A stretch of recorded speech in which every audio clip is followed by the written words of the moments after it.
ಕಪ್ಪು ಟೋಪಿಯ ಎಂದು ಕರೆಯಲ್ಪಡುವ 8 ಕ್ಯಾಪುಚಿನ್ ಕೋತಿಗಳನ್ನು ದಕ್ಷಿಣ ಆಫ್ರಿಕಾದ ಇಂದುನಾ ಪ್ಯಾರೆಟ್ ಪಾರ್ಕ್ನಿಂದ ಬೆಂಗಳೂರಿನ ಬನ್ನೇರುಘಟ್ಟ ಜೈವಿಕ ಉದ್ಯಾನವನಕ್ಕೆ ಯಶಸ್ವಿಯಾಗಿ ಕರೆತರಲಾಗಿದೆ. ದಟ್ಟ ಕಾಡುಗಳಲ್ಲಿ ಮಾತ್ರ ಕಾಣಸಿಗುವ ಈ ಕ್ಯಾಪುಚಿನ್ ಕೋತಿಗಳನ್ನು ಪ್ರಾಣಿ ವಿನಿಮಯ ಕಾರ್ಯಕ್ರಮದಡಿ ಕ್ಯಾಪುಚಿನ್ ಕೋತಿಗಳನ್ನು ಕರೆತರಲಾಗಿದೆ. ಪಶುವೈದ್ಯರು ತಪಾಸಣೆ ನಡೆಸಿ ಕ್ವಾರಂಟೈನ್ನಲ್ಲಿ ಇರಿಸಲಾಗಿದೆ. ಅವಧಿ ಮುಗಿದ ಬಳಿಕ ಸಾರ್ವಜನಿಕ ವೀಕ್ಷಣೆಗೆ ಅವಕಾಶ ನೀಡಲಾಗುತ್ತದೆ.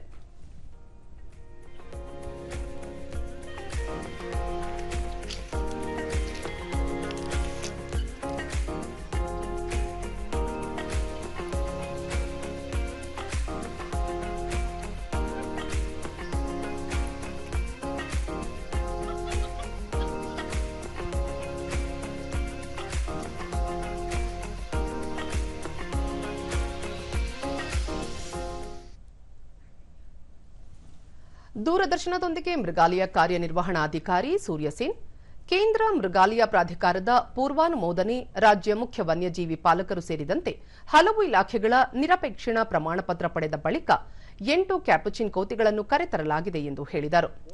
ಇಂಪೋರ್ಟ್ ಕ್ವಾರಂಟೈನ್ ಅಂತ ಕರಿತೀವಿ. ಇಂಪೋರ್ಟ್ ಆದ ಮೇಲೆ ಕ್ವಾರಂಟೈನ್ ನಲ್ಲಿ ಇರ್ತದೆ. ಕ್ವಾರಂಟೈನ್ ಅಂದ್ರೆ ಯಾವುದೋ ಒಂದು ಹೊರದೇಶದಿಂದ ಬರ್ತಾ ಇರುವ ಒಂದು ಪ್ರಾಣಿ ಆಗ್ಲಿ ಅಥವಾ ಇವನ್ ಅಗ್ರಿಕಲ್ಚರಲ್ ಕ್ರಾಪ್ಸ್ ಆಗಲಿ ಏನೇ ಆಗಲಿ ಒಂದು ಲಿವಿಂಗ್ ಥಿಂಗ್ ಒಳಗೆ ಬಂದಾಗ ಅದರದ್ದು ರೋಗಗಳು ಯಾವುದು ಜೊತೆಯಲ್ಲಿ ಬರದೆ ನೋಡೋದಕ್ಕೆ ಒಂದು ಕ್ವಾರಂಟೈನ್ ಅಂತ ನಾವು ಮಾಡ್ತೀವಿ.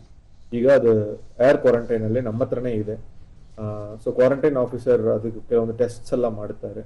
ಅದರಲ್ಲಿ rabies, hepatitis, human influenza virus, HIV, ನಾವು ಏಡ್ಸ್ ಅಂತ ಏನು ಕರಿತೀವಿ, ಇದೆಲ್ಲದಕ್ಕೂ ಕೂಡ ನಾವು ಟೆಸ್ಟ್ ಮಾಡ್ತೀವಿ.